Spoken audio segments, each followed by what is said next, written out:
E aí, pessoal, um vídeo um pouco tenso, né? Mas eu acho que é necessário falar. Mas antes de falar sobre esse tema, eu comprei um pezinho de café. Um pezinho de café para cuidar e eu vi como a natureza tem vários processos, né? Várias formas. Cada planta tem uma necessidade diferente. E como a gente tem que observar a natureza para a gente encontrar soluções, né? Para a vida. E, e a gente precisa dar o cuidado certo para a gente ter os resultados certos. E assim como o pé de café, como o pé de qualquer outra planta, a gente precisa atuar de uma forma que tenha resultado, né, efetivos. E não resultados que a gente não quer, né, no caso. Eu morei em favelas durante uma boa parte da minha vida, até o início da vida adulta, em comunidades, né, até aí os 21 anos mais ou menos, 22. E essa violência do Rio de Janeiro é uma violência muito antiga, né, que vem crescendo, vem se estruturando cada vez mais. Agora você imagina o que uma... Imagina que você tem um acesso a todas as informações. Você tem acesso a saber quem entrega a arma, você tem acesso a saber os horários dos bandidos através das torres, dos celulares, os posicionamentos. Você tem acesso a saber a chegada das drogas, rotas, as entregas das armas, né, como eu falei, pelo porto, por avião, sabe quem são os vendedores, fornecedores, etc. Você tem tudo, todas as informações. Você tem como intervir de diversas formas, até de forma econômica também, na gestão econômica do crime. Mas você prefere o enfrentamento, né, um enfrentamento militar, né, fazer um enfrentamento porque dá mais ibope, né, dá uma sensação de que está acontecendo realmente um combate à criminalidade. Só que não, na verdade, existe uma demonização das pessoas que vivem nas comunidades, nas favelas do Rio de Janeiro e do Brasil todo, que é uma demonização muito cruel. Assim. Eu, quando morava na favela, a gente não gostava quando a polícia invadia, porque a gente não gostava de bandido também. 99% das pessoas que moram lá são pessoas honestas. Saíam cedo para trabalhar, chegavam tarde, iam para a escola ou faculdade. E quando essas pessoas chegavam na comunidade, ou se estivesse tendo uma troca de tiro, não ia poder entrar. Se tivesse tendo algum confronto, você não ia poder sair de casa e assim por diante. Então era uma situação muito ruim mesmo. A gente tinha medo da polícia, porque para a polícia, quem está dentro da comunidade, muitas vezes existem os que têm visões diferentes, tá? Mas para a maioria da população também que mora no asfalto, eles veem que quem está dentro da comunidade é uma pessoa que apoia aquilo lá, entendeu? O que está acontecendo. Só que essas pessoas não têm poder, elas são silenciadas, né? São silenciadas a tal ponto do Estado não considerá-las como cidadãos. Essas pessoas elas não estão inseridas dentro da sociedade, nem nas suas estruturas físicas, né? O bairro não parece, ele não parece água e óleo, né? O asfalto ele não se integra à comunidade e a comunidade também no seu corpo social parece que ela só serve para trabalhar, para servir aos patrões e tal, pegar o ônibus lotado de manhã, e não existe essa integração. E aí a violência é o presente, o prêmio que o Estado entrega para essas pessoas, e durante muitas vezes eu tive muito medo, eu tinha medo de morrer, porque eu chegava em casa tarde da noite e eu tinha muito medo de ser abordado, eu vivia sendo abordado, de vez em quando a polícia me parava, e aí revistava minha mochila, revistava alguma coisa, e às vezes não eram tão legais, às vezes eram truculentos, às vezes eram grosseiros.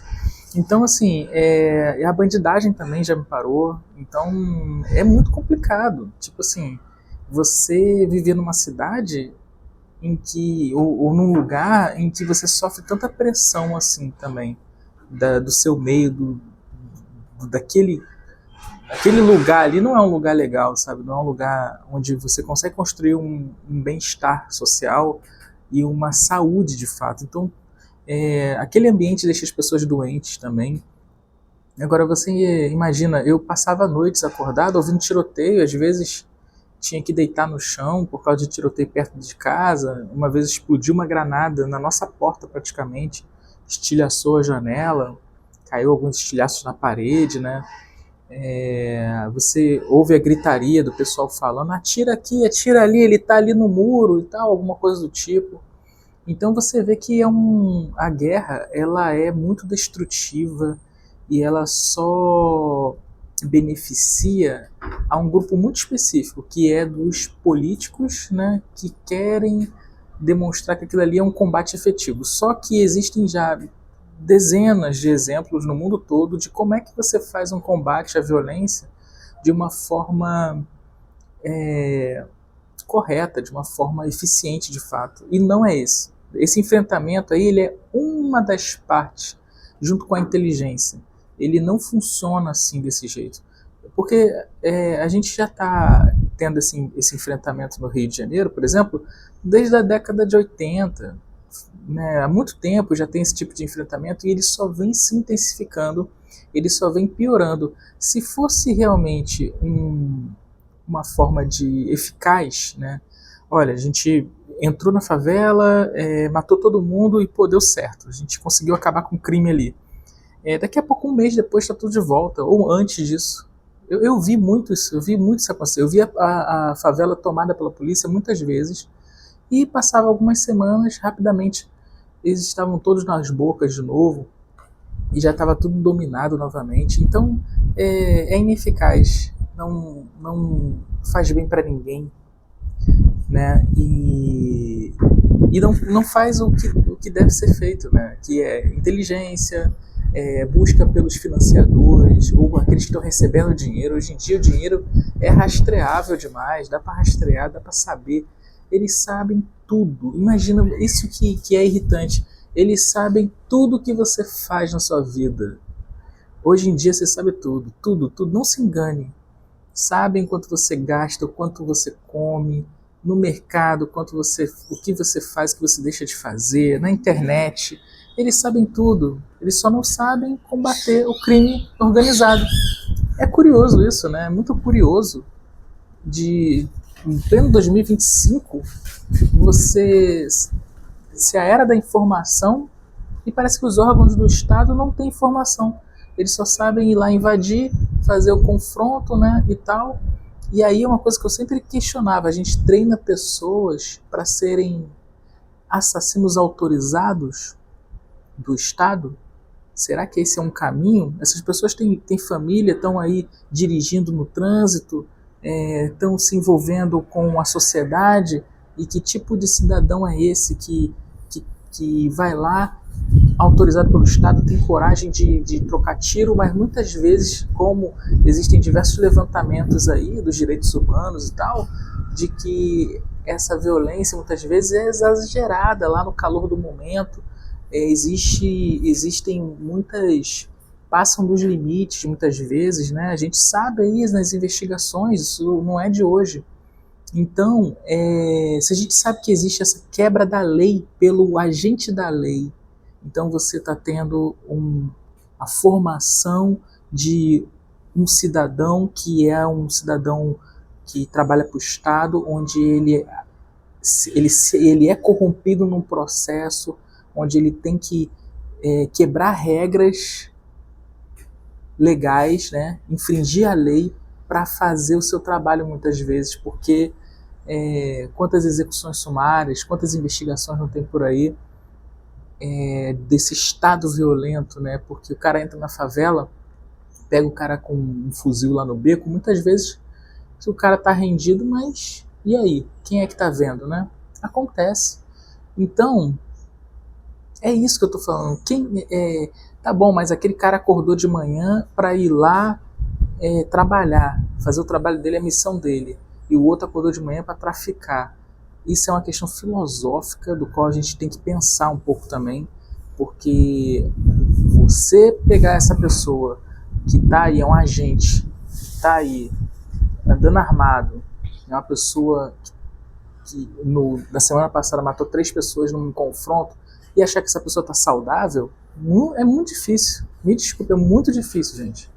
Então tem que pensar nesse lado também, desse construto social, dessas pessoas que estão fazendo parte da sociedade, de qual mundo que a gente quer para a gente e para essas pessoas e para esses agentes, para esses funcionários públicos, e entender de que é uma baita covardia, a gente tem condições de fazer isso diferente, né?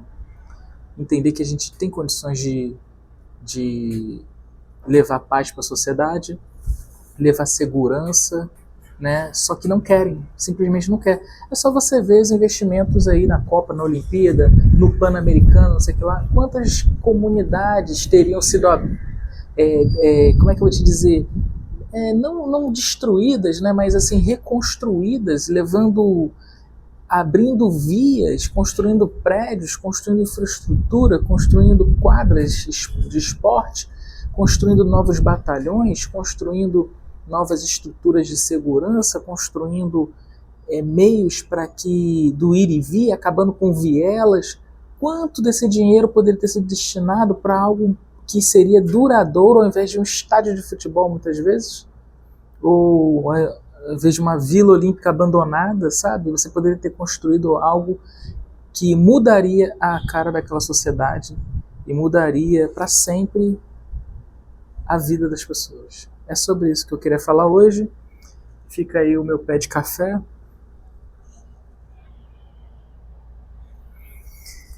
Vamos ver se ele vai crescer, né?